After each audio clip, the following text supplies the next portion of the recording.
마태복음 4장 1절에서 11절까지 말씀입니다. 예수님이 광야에서 시험 받는 장면입니다.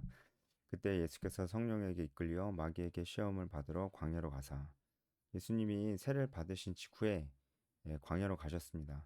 세례 받으실 때 성령이 비둘기처럼 임했죠. 그때도 말씀드렸지만 실제로 비둘기가 나타난 건 아니고 비둘기처럼 성령이 임했습니다. 그래서 예수님의 공생의 사역이 본격적으로 시작이 되었는데요. 예수님께서 성령에 이끌리셔서 광야에 갔다는 것입니다. 예수님께서 자원함으로 가셨지만 그것이 또 성령의 인도하심이었다고 하고 있어요. 우리가 성령 충만할 때 항상 좋은 일이 생길 것 같지만 오히려 우리가 성령 충만할 때 하나님이 우리를 광야의 시간으로 인도하실 수 있다는 것도 여기서 좀 알 수 있습니다. 성경에서 하나님의 어떤 그 말씀을 대언하는 위대한 일을 했었던 선지자들은 이 광야의 시간들을 많이 겪었습니다. 그리고 하나님께서 이스라엘을 훈련시키고 하나님의 백성으로 어, 이렇게 자라나게 하시는데도 광야를 사용하셨습니다. 그러니까 지금도 우리에게 하나님께서 광야의 시간을 허락하십니다. 오히려 우리 믿음이 좋을 때 정말 하나님과 인격적인 동행을 하며 그렇게 살고자 하는 마음이 충만할 때 우리에게 어려운 시간들을 주실 수 있습니다. 하지만 그것은 우리를 넘어뜨리려고 하는 하나님의 계획이 아니겠죠. 하나님께서 예수님을 이제 광야로 이끄셨던 것처럼 어, 뭔가 더 준비되게 하시려고 어, 하나님의 능력의 통로, 은혜의 통로가 되게 하시려고 어, 그런 시간을 허락하신 것이다라고 볼 수가 있습니다. 예수님께도 이 시간은 어, 이 공생의 사역을 본격적으로 시작하기 앞서 준비되는 시간이었습니다. 예수님은 하나님이시기 때문에 이런 시간이 필요하지 않았지만 또한 동시에 인간이셨기 때문에 예수님께서 자원함으로 이 광야의 시간을 원하신 것이죠. 그러니까 성령에 이끌려서 광야의 시간으로 갔다. 여기에서 마귀에게 시험을 받았습니다. 우리가 오늘 전체적으로 보겠지만 마귀가 시험을 하지만 어, 하나님의 백성들이 믿음 안에 굳건히 있으면 마귀는 절대 우리를 쓰러뜨릴 수 없습니다. 그래서 우리가 싸워야 될 것은 마귀가 아니고 마귀에게 틈을 주는 것. 그러니까 우리가 죄를 지을 때 우리가 마귀에게 틈을 주거든요. 우리가 틈을 주지 않는 게 더 중요하겠죠. 마귀를 막 물러가라 이렇게 하는 것보다 오늘 말씀을 봐도 좀 알 거예요. 말, 어, 예수님께서도 마귀에게 물러가라고 얘기는 하시지만 예수님께서 단순히 그냥 물러가라고 한다고 물러간 게 아니에요. 예수님께서 성령으로 충만하셨고 말씀으로 충만하셨기 때문에 물러가라고 하는 말이 이제 한마디로 먹혔던 거죠. 그렇지 않았다면은 물러가라고 말만 한다고 되겠습니까? 그렇죠? 이 말씀 충만하지도 않고 그리고 계속해서 죄를 짓는데 물러가라 한다고 하면 물러가겠습니까? 그렇죠? 우리도 우리가 죄를 짓지 않도록 노력하는 것이 마귀에게 자꾸 물러가라고 하는 것보다 훨씬 중요합니다. 훨씬 중요합니다. 그게 다라고도 볼 수 있어요. 왜냐하면 우리가 짓지 않으므로 틈을 주지 않으면 마귀는 절대 우리를 넘어뜨리지 못합니다. 반면에 우리가 아무리 기도하면서 물러가라 막 나가 막 이렇게 얘기를 해도 우리가 죄를 지으면 아무 소용 없어요. 그건 진짜 아무 소용 없어요. 예. 오히려 비웃음거리만 됩니다. 그렇기 때문에 죄를 짓지 않는 것이 더 중요하다는 얘기를 오늘 말씀에는 기록되지 않지만 제가 좀 해석 차원으로 좀 말씀을 드리고요. 2절 40일 밤낮으로 금식한 후에 줄이신지라 이것도 예수님께서 육체의 몸을 가지고 계셨다는 것을 알 수가 있는 것이죠. 시험 많은 자가 예수께 나와야 이르되 내가 만일 하나님의 아들이거든 명하여 이 돌들로 떡덩이가 되게 하라. 어, 이 시험은 아주 유명한 시험이죠. 하나님의 아들이거든이라고 가정법을 씁니다. 이것도 마귀의 아주 교묘한 수법이라고 할 수 있겠어요.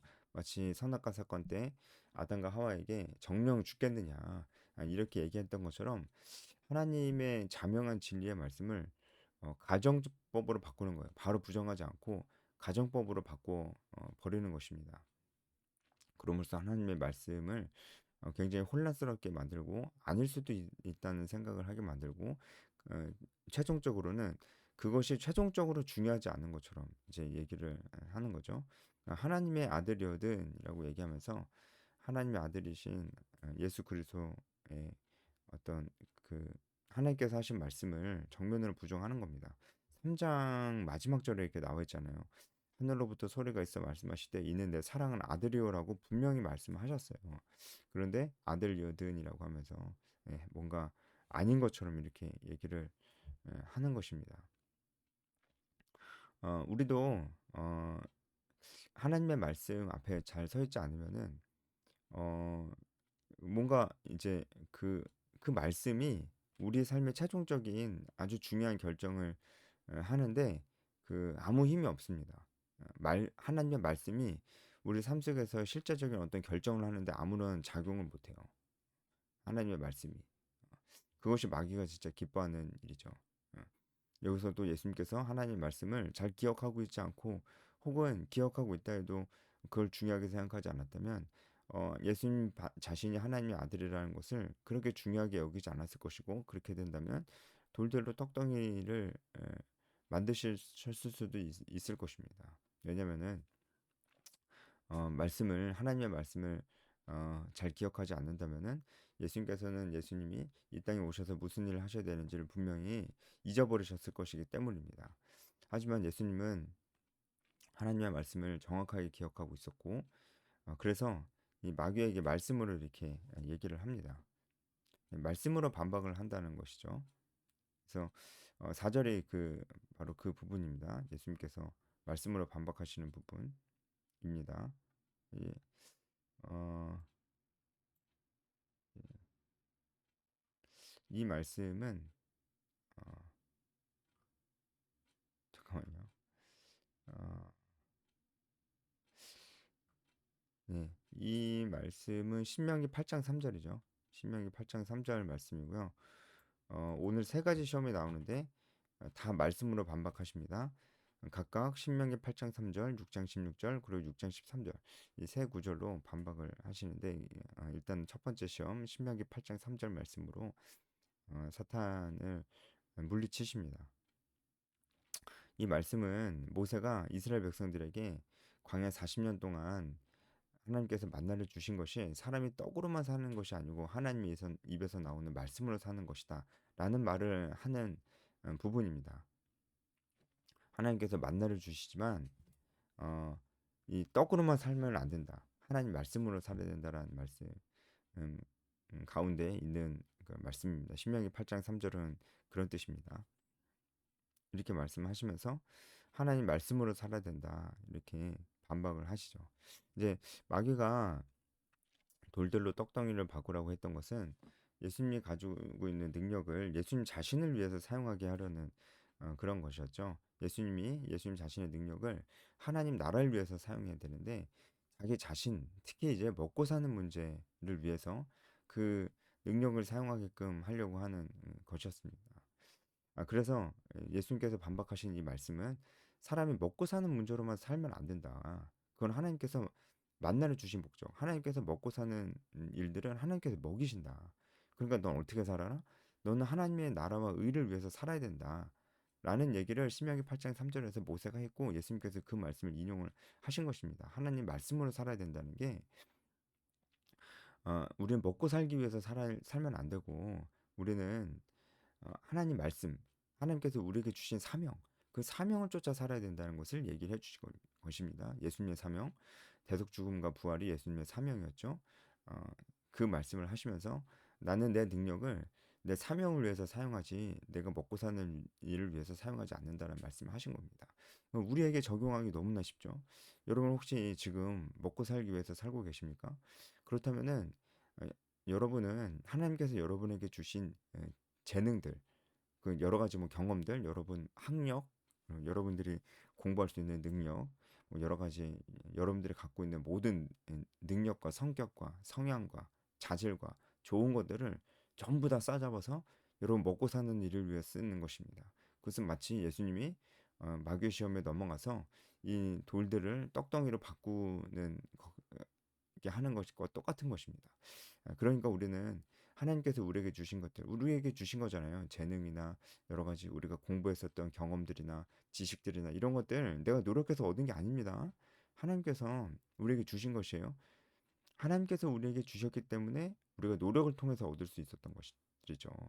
우리가 이런 것들을 하나님 나라와 의를 위해서 사용해야 된다는 것입니다. 그러니까 다 사역자가 되라는 얘기가 아닙니다. 우리가 우리의 재능을 잘 발견해서 그것을 개발해서 다른 사람을 위해서 살아야 됩니다. 이것이 하나님께서 우리에게 주셨던 문화 명령에 순종하는 거죠. 우리는 다른 사람을 위해서 살아야 됩니다. 다른 사람을 이롭게, 이 땅을 이롭게 하기 위해서 우리는 다른 사람을 위해서 살아야 됩니다. 그리고 또한 우리의 사명, 복음을 전해야 됩니다. 복음을 전해야 됩니다. 그냥 실력 있는 크리스찬이 돼서는 그것만 가지고는 여러분 사실 아무것도 안 돼요. 예. 우리가 아무리 실력 있는 크리스찬, 영향력 크리스찬, 뭐 언론에 나와서 모든 것을 하나님께 영광을 돌립니다. 이렇게 아무리 인터뷰하고 말을 해도 사람들에게 직접적인 복음을 전하지 않으면 아무 소용이 없어요. 예. 그래서 우리의 사명, 복음을 전하고 제자를 삼는 것, 이것을 위해서 우리가 가지고 있는 모든 능력을 사용해야 된다라는 것입니다. 두 번째 시험, 이에 마귀가 예수를 거룩한 성으로 데려다가 성전 꼭대기에 세웠습니다. 사실 누가복음에는 이게 마지막 시험으로 나오는데 마태복음에는 두 번째로 나옵니다. 이것은 누가복음이 시간 순서대로는 맞아요. 시간 순서대로는 이게 마지막 시험인데 마태는 주제별로 이 시험을 좀 나열했어요. 그래서 두 번째 시험으로 마태복음은 기록을 했습니다. 마태는 이제 세 번째 시험이 가장 시험으로서는 가장 그런 절정에 있는 시험이다라고 좀 봤던 것입니다. 어쨌든 그렇고요. 거룩한 성은 예루살렘이죠. 꼭대기에 세웠습니다. 예. 실제로 역사가 요세푸스에 의하면 예루살렘 성전 남쪽에는 굉장히 높은 그 꼭대기에서부터 성전 골짜기까지 다 보이는 막 현기증이 날 정도로 높은 그런 곳이 있었다고 합니다. 6절 이르되 내가 만일 하나님의 아들이거든 뛰어내리라. 기록되었을 때 그가 너를 위하여 그의 사자들을 명하시리니 그들이 손으로 너를 받들어 발이 돌에 부딪히지 않게 하려로다 하였느니라. 자, 마귀가 이제는 뭔가 방법을 바꿔서 예수님을 공격하는데 말씀을 인용하면서 예수님을 공격한단 말이에요. 그리고 뛰어내려라. 그러면은 하나님이 너를 지켜주시지 않겠냐. 이렇게 마귀가 시험을 합니다. 자, 마귀의 시험의 의도는 무엇일까요? 간단하게 이렇게 말씀드리겠습니다. 예수님 시험하는 겁니다. 예수님이 어떻게 시험하는 거냐면 하나님을 시험하게끔 하는 겁니다. 그러니까 너가 뛰어내려. 그럼 하나님이 너를 도와주실 거야. 그게 믿음의 행동이야. 이렇게 얘기하는 겁니다. 여러분 그게 믿음의 행동입니까? 내가 뛰어내리면 하나님이 날 붙잡아 주실 거야. 왜냐면 하나님의 아들이니까. 여기서도 6절에 마귀가 하나님의 아들이거든 이렇게 하고 있죠. 예. 왜냐면 내가 하나님의 아들이니까 내가 뛰어내리면 하나님이 붙잡아 주실 거야. 이렇게 믿는다면은 그게 건전한 믿음입니까, 여러분? 여러분은 어떻게 생각하십니까? 그건 건전한 믿음이 아닙니다. 뛰어내리면 땅에 떨어져 죽는 게 맞는 거예요. 그러면 그때 내가 뛰어내리면 하나님이 나를 반드시 붙잡아 주셔야 됩니까? 나는 이렇게 뛰어내리면 땅에 떨어져 죽는다는 걸 알아요. 그런 뻔한 결과를 알고 있는데 뛰어내리면서 하나님이 초자연적으로 나를 붙잡아 주셔야 된다고 생각하는 게 건전한 믿음이냐고요. 그렇지 않아요. 내가 뛰어내리면 하나님이 날 붙잡아 주셔야 되냐고요. 그렇지 않습니다. 그건 하나님 마음이죠. 그건 하나님 주권이죠. 내가 뛰어내리면 하나님 붙잡아 주셔야 되냐? 그렇지 않죠. 어떤 사람은 병 낫기를 위해서 막 금식기도 막 합니다. 그 간절한 마음은 너무 좋아요. 그리고 연약할 때 하나님 붙드는 것은 너무나 좋습니다. 그건 너무나 잘하시는 거예요. 그런데 그렇게 기도하면 하나님이 반드시 고쳐주셔야 되나요? 그렇지 않아요. 다른 어떤 시험이나 어려움들도 마찬가지입니다. 시험과 어려움이 닥쳤을 때 내가 기도하면 하나님이 반드시 이 시험과 어려움을 다 물리쳐 주셔야 되나요? 그렇지는 않죠. 그건 하나님 마음이죠. 내가 하나님을 내 마음대로 해서는 안 됩니다. 그렇게 하려고 하는 것이 바로 하나님을 시험하는 거예요. 그러니까 하나님, 뭐 내가 이번 시험에는 내가 시험 공부 포기하고 예배 드리러 가겠습니다. 어, 그러면 하나님께서 이 시험을 책임져 주세요. 이렇게 얘기하면서 진짜 책임져 줄 거라 생각하는 거는 하나님을 시험하는 겁니다. 하나님 책임져 줘야 돼요? 아니 공부 안 했으면 시험 점수가 안 나오는 게 당연한 거지. 그걸 하나님께서 잘 나오게 해주셔야 돼요? 내가 공부하는 것만 나오게 해주셔야 돼요? 아니죠, 아니죠. 이렇게 생각하는 게 하나님을 시험하는 것이고, 우리가 그렇게 생각하고 있다면, 우리가 하나님의 말씀을 오해하고 있는 것입니다. 지금 마귀도 하나님 말씀을 인용해서 얘기했잖아요. 하나님 말씀을 오해하고 있는 것입니다. 마귀가 인용한 하나님의 말씀은 시편 91편 11절 12절입니다. 이 말씀은 이 말씀을 잘못 적용을 하는 것이죠. 어, 그래서 말씀을 오해하는 것입니다. 이렇게 어, 마귀는 우리가 말씀을 잘 모를 때 그 말씀을 통해서 막 우리로 하여금 우리의 신앙이 이제 왜곡되게끔 이렇게 하기도 합니다. 어, 그래서 결국은 만약에 이런 유혹이 와도 우리가 이 시편 91편 11절 12절 말씀 이걸 잘 알고 있었으면은 어, 마귀가 지금 잘못 적용하고 있다는 것을 분명히 알 수 있었을 것입니다. 그러니까 결국은 말씀을 잘 알고 있으면 우리가 이 모든 시험에서 이겨나갈 수 있다는 것을 알 수가 있어요. 말씀을 잘 알아야 됩니다. 말씀을 알아야 됩니다. 말씀을 공부해야 됩니다. 말씀을 깊이 묵상을 하되 이 말씀이 정말 그런가 하여 무슨 뜻인지 알려고 묵상을 해야 됩니다. 그렇지 않으면 여러분 반드시 어떻게 말씀을 보게 되냐면 그냥 쭉 보면서 꽂히는 것만 봐요. 꽂히는 거. 그러니까 꽂히는 말씀이 없을 때는 큐티하기 싫어집니다. 그리고 그냥 막 통독을 하게 돼요. 큐티는 너무 짧다 이거야. 너무 짧은데 거기에 나한테 꽂히는 말씀이 없는 거야. 그러니까 그냥 쭉 읽습니다. 쭉 읽어 나가는 게 나쁘다는 게 아니고 쭉 읽어 나가면서 그냥 자기한테 꽂히는 말씀이 막 있으면 좋다는 거예요, 그게. 여러분 이렇게 여러분 말씀을 보고 있다면 전형적으로 말씀을 어, 지식적으로 알아가려고 하는 시도가 없는 말씀 생활을 하시는 겁니다. 아니 모르니까 안 꽂히죠. 모르니까 안 꽂히죠. 그러니까 어, 계속 그 상태로 그런 말씀 생활만 하면은 모르는 거는 계속 모릅니다. 모르는 거는 공부 안 하면 계속 몰라요. 그러니까 아는 것만 계속 꽂히겠죠. 그렇게 되면은 이제 말씀을 전체적으로 알지 못하기 때문에 말씀을 오해하는 사람이 됩니다. 이것도 보세요. 지금 마귀가 시편 말씀 인용하는 것도 이 말씀을 어설프게 아는 사람한테 통하는 거예요. 이런 게. 그러면 안 되겠죠? 예수님께서 말씀 정확히 알고 계셨기 때문에 7절 말씀에 또 기록되었을 때 주 너희 하나님을 시험하지 말라. 이렇게 하나님께서 정확하게 또 신명기 말씀 6장 16절 말씀인데 이 말씀을 인용을 하시면서 마귀를 물리치십니다. 제가 앞서 말씀드렸습니다. 하나님께서 마귀를 물리치시는 방법은 말씀입니다. 말씀. 이 말씀을 주문처럼 사용하시면서 물리치셨다는 게 아니고요. 이 말씀의 의미와 뜻을 분명히 알고 계셨다고요. 그리고 신명기 말씀만 아셨겠어요? 전체적으로 아시니까 이 말씀이 생각이 나셨고 이 말씀으로 인해서 이 유혹을 차단시킬 수 있었다고요. 그러니까 우리도 기도하면서 다시 한번 말씀드립니다. 기도하면서 마귀야 물러가라 가라 뭐 이런다고 가지 않아요. 그런 기도를 뭐 하지 말라 그런 건 아닌데 그런 기도를 하는 게 크게 의미가 없어요. 그래도 그렇게 기도하면서 자기는 이렇게 뭔가 자기 믿음을 선포하는 것 같다라고 생각이 되면 하세요. 하지만 그건 기도는 아닙니다. 여러분 마귀야 물러가라 이게 기도예요? 기도는 누구한테 하는 건데요? 기도는 하나님께 하는 거 아닌가요? 근데 마귀야 물러가라 이건 누구한테 얘기하는 거예요? 마귀한테 얘기하는 거잖아요. 그게 기도입니까? 여러분 잘 생각해 보시기 바랍니다. 그러니까 저는 그런 게 별로 추천하지 않습니다. 예. 오히려 여러분 더 중요한 거에 초점 맞추세요. 예. 마귀야 물러가라 그런 게 도움이 된다면 하세요. 그런데 그게 중요하지 않다는 거예요. 더 중요한 건 뭡니까? 여러분 실제로 여러분 삶 속에 말씀 생활이 있어야 돼요. 그런 게 없이 예, 말씀 생활을 하면은 여러분 이렇게 말씀 어설프게 알면서 오히려 하나님을 시험하는 믿음을 가지면서 자기가 마치 믿음의 행동을 하고 있다고 착각하게 되는 이상한 사람 됩니다. 이상한 사람. 어, 그- 여러분 요즘 말씀 생활이 너무 없어요. 전반적으로. 그래서 자꾸 찬양만 듣습니다. 그리고 자꾸 찬양만 해요.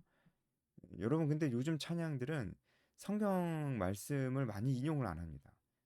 인용을 해도 성경 말씀 뭔지는 잘 몰라.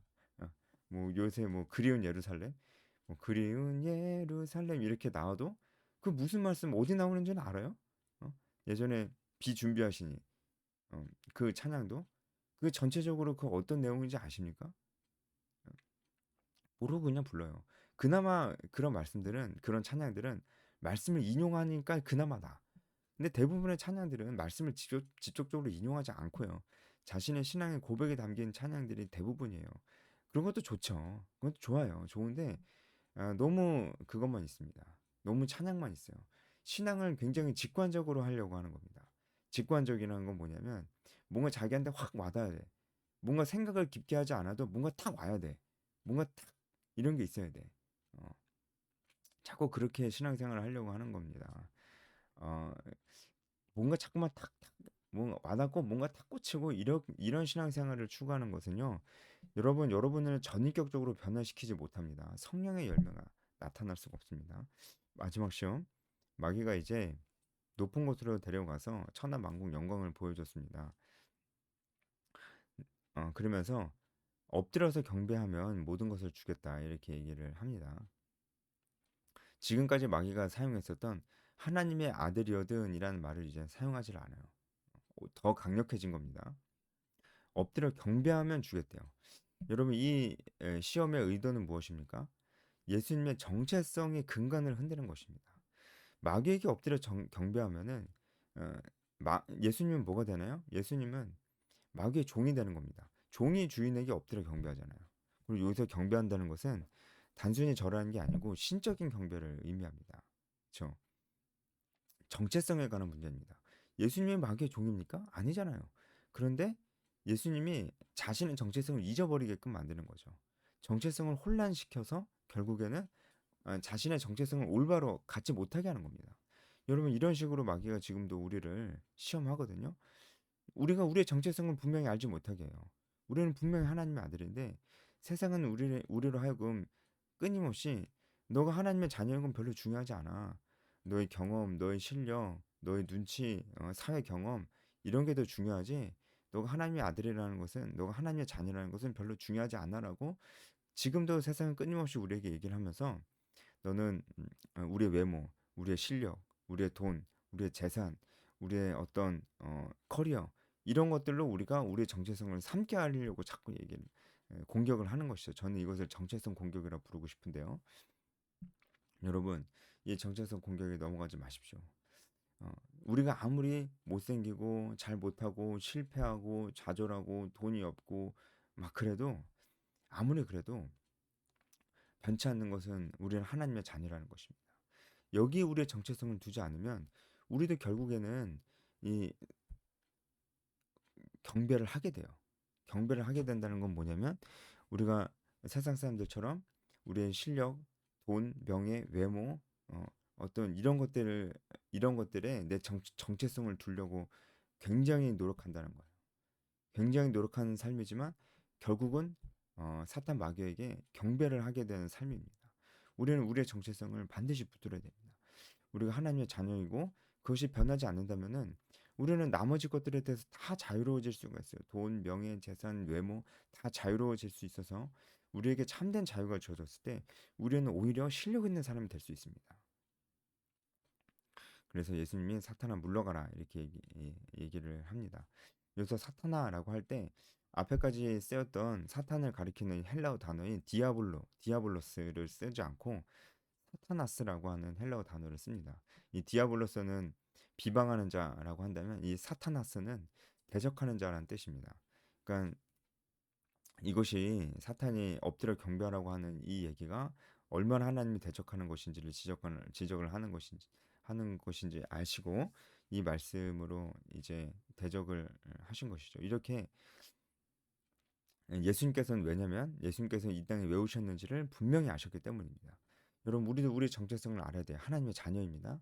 우리가 우리의 정체성을 안다는 것은 동시에 우리가 왜 이 땅에 땅에서 살고 있는지를 안다는 것입니다. 우리는 왜 이 땅에 살고 있습니까?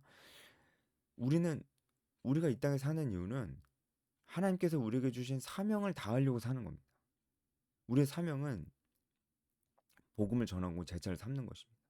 여러분 이걸 하지 않고 아무리 예배를 많이 드리고 은혜를 받고 그렇게만 살면은 그건 우리 사명을 하는 게 아니에요. 우리 정체성을 잊고 있는 겁니다.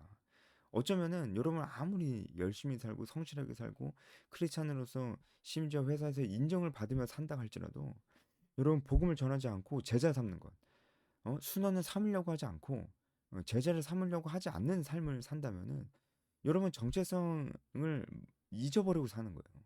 그건 사탄이 원하는 겁니다. 아무리 우리가 실력 있고 인정을 받는다 할지라도 복음은 전해지진 않을 거니까요. 복음이 전해질 수 있는 터가 닦일 수 있지만 실제로 복음은 전해지지는 않는 겁니다. 제자를 삼지는 않는 겁니다. 여러분 이 사실을 잘 기억하면서 오늘 말씀 묵상했으면 좋겠습니다.